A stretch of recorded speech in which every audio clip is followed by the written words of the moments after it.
Hello my friends, how are you today? And right now I'm digging up the soil to create a small canal, connect the river to the right field. You know, where I live, they have two seasons, dry and a rainy season. Dry season runs from December to May and rainy season from June to November.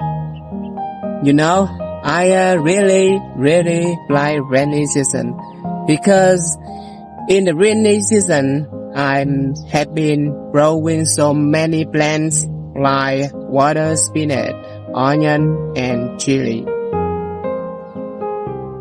You know, I have a pond. You can see, wow, I feeding so many fish here like catfish, tilapia and carp. What the season like where you live?